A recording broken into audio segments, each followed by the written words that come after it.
University of Otago, who completed their research requirements for the Bachelor of Physiotherapy degree, along with their fellow students Anita and Hannah, as part of a collaboration between Bale, Calhoun Innovation, the University of Otago and Tech Games,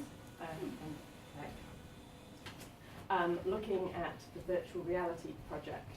And I did say to Ali that I wanted some really good students for the project, and we got them. And I have to say these guys did a really amazing job on quite a challenging project that we gave them.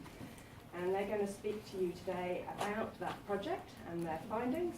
And the title of their presentation is Habituation to Reduce Motion Sickness in a Virtual Environment, a randomised pilot study. Hold on.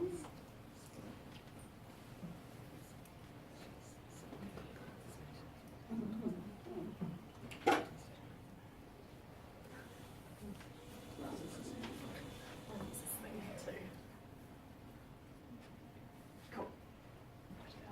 Good afternoon. First, I'd like to acknowledge the research team. There's Marcus, Sabati, Joe, Debbie, Ali, and the software developers. So many people, after experiencing a spinal cord injury, are reliant on using a powered wheelchair for movement. However, these can be difficult to use, particularly for those with great impairment. Simple navigational skills can be taught quickly, however skills requiring obstacle navigation can take longer to learn. Hence, a virtual reality wheelchair trainer software was developed and trialled on a group of able-bodied individuals to help them practice and master these wheelchair skills in a safe environment. Unfortunately, Joe and colleagues who carried out the research found that many of their participants were affected by cyber sickness. The idea then arose that exposure to a habituation program, increasing in complexity over a certain period of time before being exposed to the wheelchair trainer software, may decrease levels of cyber sickness. So virtual environment is a computer-generated simulation that can be accessed using a head-mounted display encompassing the user's field of vision. Virtual reality is the immersion into a 3D environment which mimics movement or interaction that would normally occur in reality, thus giving the illusion the individual is performing virtual movements without having to physically do them. The theory behind a habituation program is that with the gradual exposure to a stimulus over a period of time, there will be a decrease in the innate response to that specific stimulus. In this instance, by exposing the individual to the virtual environment over 5 days, they'll be able to experience the VE without experiencing any symptoms of cyber sickness. VR is a potential tool for rehabilitation of people with neurological disorders and limb dysfunction. It allows the patient to practice a skill in a safe environment. One of its greatest benefits is that VR enables the continuation of rehab whilst the wheelchair is being customised to the specific requirements of the patient. VR has shown to improve engagement and motivation in therapy, which may enhance achievement of goals and rehab outcomes within a shorter period of time. The most relevant study we found by Joe and colleagues found that using VR environments for wheelchair retraining has the potential for task specificity and long skill transferability to the real world. Interestingly, we found no other studies that implemented a VR habituation program to help with cyber sickness, making this research the only one of its kind. We carried out a double-blinded, randomised controlled pilot study in Christchurch. Potential participants over 18 years of age were identified through local workplaces and were emailed information sheets explaining the study in detail. Participants were excluded if they reported vestibular disorders, epilepsy, meningitis, gentamicin treatment, concussion, any brain injury, migraines or cervical spine injury. A total of 15 participants met this criteria. They're then randomly allocated to either the control or experimental group using a computer-generated randomizer. Outcome assessors and participants were kept blind to group allocation for the duration of the study to reduce bias. The outcome measure we used to measure cyber sickness was a Simulator Sickness Questionnaire, or SSQ for short. Participants completed SSQ pre and post every exposure using a 4-point scale. Absent was 0, slight symptoms was 1, moderate symptoms was 2, and severe was 3. To rate symptoms of cyber sickness, which included general discomfort, fatigue, headache, eye strain, difficulty focusing, increasing salivation, sweating, nausea, difficulty concentrating, fullness of the stomach, fullness of the head, blurred vision, dizziness if eyes open, dizziness if eyes closed, vertigo, stomach awareness, and burping. These symptoms can be categorised into 3 subscales, which is nausea, oculomotor, and disorientation. A calculation can then be done to identify the specific subscale score and then the mean scores. Literature also shows a link between vestibular ocular reflex issues and cyber sickness. Therefore, we also assess the vestibular ocular reflex pre and post every VR exposure using the head impulse test and the dynamic visual acuity test performed by the outcome assessors. The equipment used was an Oculus Rift biocular head mount display. The habituation program and the wheelchair trainer software were designed for our study by a company with input of health professionals. The program was based on the mechanics of an actual wheelchair and utilised a wheelchair joystick for navigation. Testing procedure, appointment duration and data collection was identical for all participants. Standardised instructions were provided to participants prior to the VR intervention. Participants' duration in the VE was also recorded. Participants initially filled out a pre-simulator sickness questionnaire, SSQ form, and undertook vestibular ocular reflex testing. Participants then underwent the VR exposure in a separate room. All participants remained in the room for 10 minutes, even if they decided to stop their VE exposure early to maintain blinding. Participants then completed the post-SSQ form and returned to the other room to undergo vestibular ocular reflex testing. Outcome testing was performed pre and post every VR exposure for the duration of the study. So all participants were exposed to 4 consecutive days of virtual reality, followed by a 2-day break and then 1 further VR exposure. Wheelchair Trainer 1 involved participants being immersed in a virtual room resembling a hospital. They were seated in a wheelchair and could control their own movement around the hospital using a wheelchair joystick. Habituation 1 consisted of the participant looking around various rooms resembling the same hospital, except they were not able to move themselves, so were stationary, but were able to move their head to look around. Habituation 2 involved automatically moving around a simple warehouse building with music playing and arrows at eye level showing the planned path of movement. Habituation 3 involved automatically moving around the more complex hospital environment, but again with arrows at eye level showing the planned path of movement. And then Wheelchair Trainer 2 was exactly the same as Wheelchair Trainer 1, so able to move themselves with the joystick.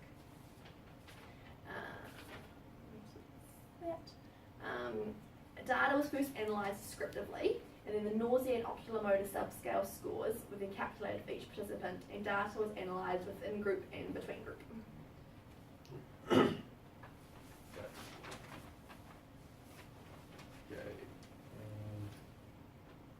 This is the demographics table of our participants. The categories which were included were age, gender, ethnicity, occupation, previous gaming experience, and susceptibility to motion sickness. Overall, the demographics between our 2 groups was fairly similar, apart from the ethnicity. Looking at the graphs of the mean changes in subscale scores, the experiment and control groups have had their x-axis plotted so that the habituation programs line up. The upper x-axis is for the control group, and the bottom x-axis is for the experimental group.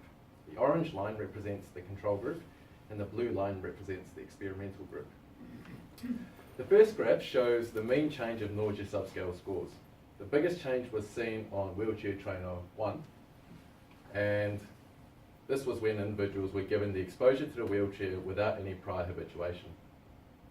The habituation program showed a general incremental trend in symptoms, with the control group experiencing greater mean changes than the experimental group, except on the first day of habituation.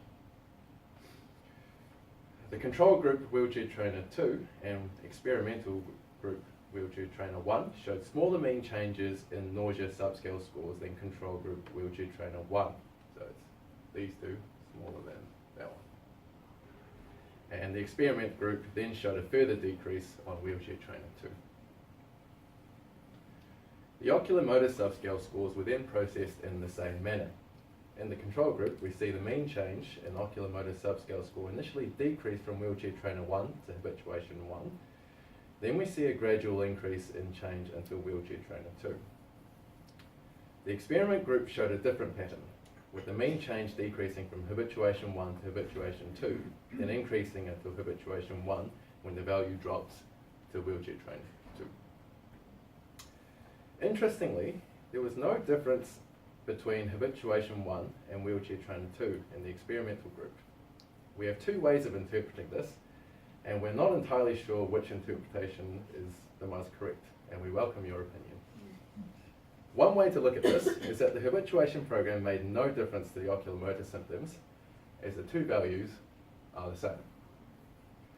The second way to look at this is the opposite way and say that there was actually a big effect, because wheelchair trainer 2 is a lot more complex than habituation 1, and we would expect that the value would continue to increase or stay the same. But no, they've got the same value.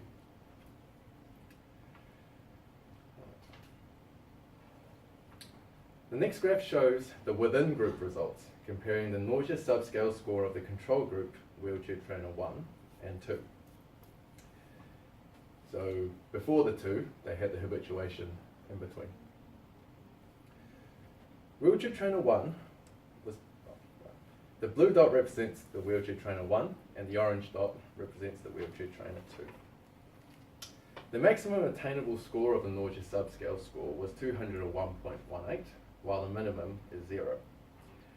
Apart from participant 4, the rest of the participants showed a decrease in nausea subscale score from wheelchair trainer 1 to 2. Therefore, the mean difference was negative, and the trend observed was statistically significant with a p-value of 0.04. This implies that the habituation program was effective at decreasing the nausea symptoms. This was the only statistically significant result in our study.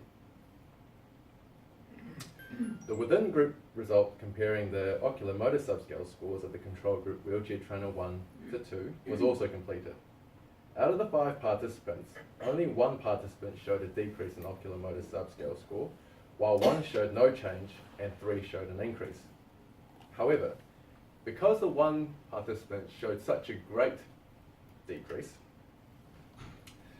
the mean difference was negative, suggesting that the habituation program led to a decrease in oculomotor symptoms. This trend was not statistically significant, with a p-value of 0.85. The next two graphs show the intergroup analyses for the nausea subscale scores and oculomotor subscale score. The result of the control wheelchair trainer 1 were compared to the combined results of control wheelchair trainer 2 and experimental wheelchair trainer 1. This gave the comparison of an unhabituated exposure to a wheelchair trainer to the wheelchair trainer exposure directly after habituation. The comparison of the mean change in nausea subscale score showed a decrease from 51.79 to 34.99.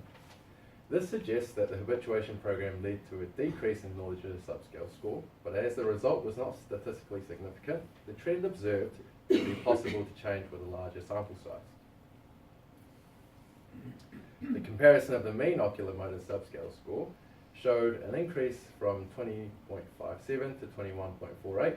This suggests that the habituation program led to an increase in oculomotor subscale score, but again, as a result was not statistically significant, the trend observed could be possible to change with a larger sample size. Not included in these results was our BOR outcome measures.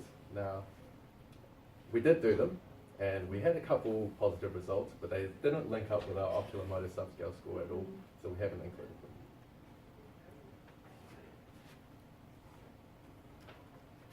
So the objectives of our study were to firstly analyse the general trend of nausea and oculomotor function on a virtual reality habituation program.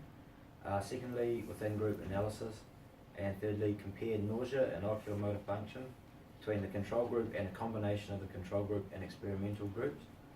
Despite the small sample size of the pilot study, the habituation program has provided a statistically significant decrease in nausea levels of the control group. This result shows the potential for habituation programs to reduce cyber sickness.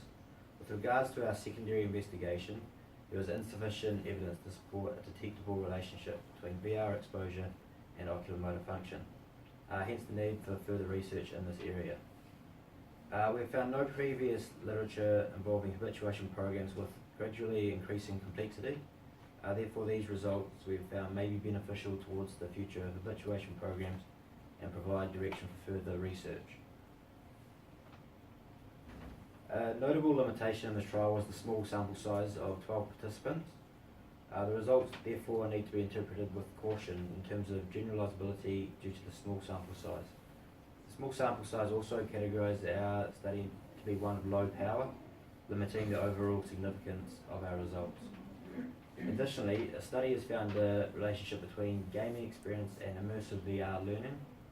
One volunteer in our study with moderate gaming experience suffered no cyber sickness symptoms in any of the virtual environments.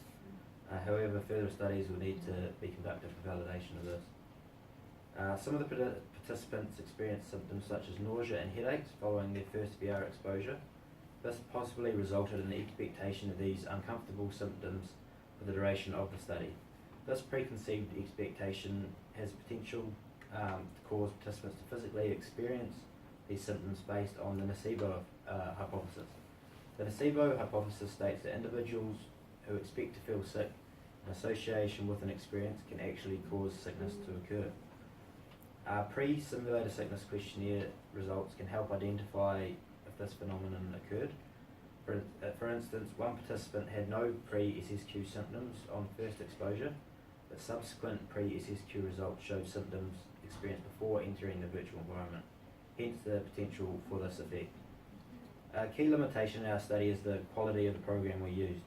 Studies have shown that the virtual graphics of the virtual environment are a key element of making it immersive, engaging and realistic. Several factors to do with the software itself have been linked to cyber sickness, including the resolution of the environment and vection. Vection is the illusion of self-motion in the virtual world experienced by the participant and has been positively linked to the severity of cyber sickness. The resolution of the environment in our pilot study was poor. The pixelated screen may have contributed to cyber sickness in our participants. It is therefore recommended for future use that the software is upgraded to attend to these problems. The VR software used in our study to mimic wheelchair movement was based on the mechanics of an actual powered wheelchair. Regardless, the end product did not accurately depict true wheelchair movement. For example, when participants attempted to turn, the wheelchair would initially jerk backwards before turning. There were also problems with our software. Glitches would occur sporadically, causing the virtual world to shake momentarily, resulting in participant discomfort. Also, sometimes when participants tried to turn right, using their joystick controller, they would turn left in the virtual world.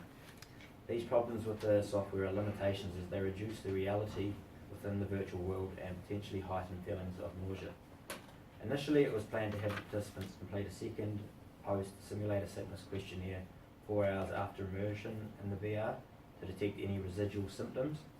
However, this did not eventuate as participant adherence could not be ensured due to timing inconvenience. In general discussion with participants the day after the immersion, they reported a 10 to 15 minute delay before symptom onset that could last for up to a few hours. Effects of the virtual reality may not have been fully captured, hence the need for a second post-SSQ a few hours after participants complete the VR immersion.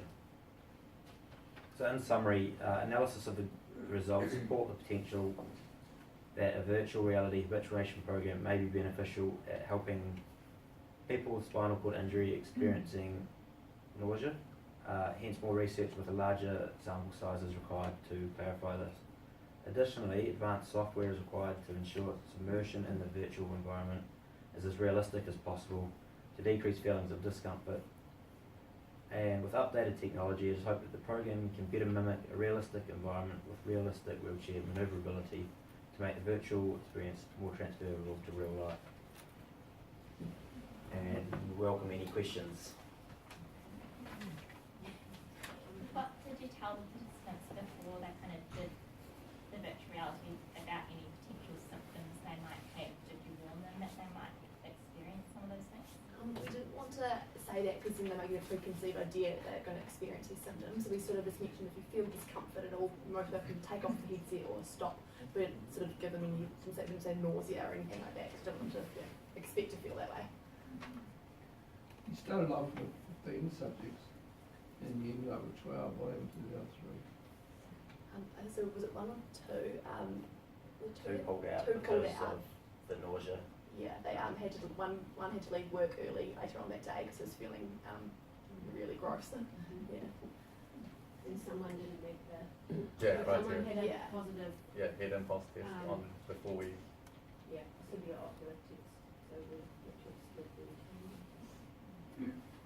Thank you. I really enjoyed hearing that quite tight little synopsis of an RCT. It was great. You did talk about the sample size quite a bit in terms of your interpretation of the results and limiting that. You ought to have done a power calculation before you started, so you would have known already that your sample size was going to be too small for the kinds of calculations you were trying to do. I presume you did a non-parametric analysis because your sample size would have been too small to meet the assumptions for parametric analysis. I would suggest that that's like, it came across as a real weakness in your study, but it doesn't really look very good because you should have known that before you even started that it was going to be too small a sample size for the analysis. We can't really know for sure if the differences were significant or not, and you couldn't estimate the effect sizes, which is more important than the p-value for telling you how big a difference was made. I'd like you to hear you emphasise the descriptive findings a bit more because they are really useful. And as you say, it's a bit of a blank spot in the research literature, and it sounds like your findings are really helpful for in future studies we do next with this. It wasn't actually a question on you. But a lot of my chest, so thank you for listening. That would be good for your write-up though. Yeah. So I'd just add that initially we had hoped to do a larger study, so the power, we had done a power calculation, and we were hoping to get 100 people into the study, but there were limitations at the time with the students, so we were going to add on to that, but given the issues with the software, we decided that it was actually not worth pursuing a full 100 participants and to reassess and do some more work before moving forward. And I would agree with, I did the initial study, and the symptoms do definitely continue afterwards. I think that's quite valuable because I felt more sick that evening than that day, so I think that's quite valuable. The problem we had was that we had we started testing at, these guys we gave them a full day schedule, so they started testing first thing in the morning and didn't finish till late in the afternoon. Yeah. So then the additional times were sort of becoming quite intrusive for people to fill out 4 hours later. It sounds like the interview the next morning was possibly even more useful than what that measured. Is there a way of integrating that into your findings, your write-up? Yeah, you have. We had, yeah. Any more questions? How did you kind of come to decide that like once a day and for 10 minutes was going to be a useful kind of period to do your habituation programs? We did base it from a, we did base it from one other study that we found. What did they look at? They looked at nausea scores using the SSQ over how many days in between immersion they had. So they had participants in their study went in every day, every second day, every third day, every fourth day, every fifth day, and they concluded that the biggest drop in nausea, you had to have 5 exposures. So that's how we got the 5. Unfortunately, it all happened around Easter because these guys only have 6 weeks, as you know, to do their project. So we really wanted 5 consecutive days, but that didn't happen because of the short weeks. They had 2 short weeks at the beginning of their rotation to collect data, so we had to do 4, have the 2 days off and then do the other one. And the 10 minutes, I think that was literally just what we, and we based that a little bit on the times that people have been able to spend in the initial studies we did, and we didn't have people that were able to spend up to 10 minutes, so we thought that would be a good start, and working on the theory that if you wanted to use it as some sort of rehabilitation tool, you would be wanting to use it for at least 10 minutes if you were going through all the effort of setting someone up with the system.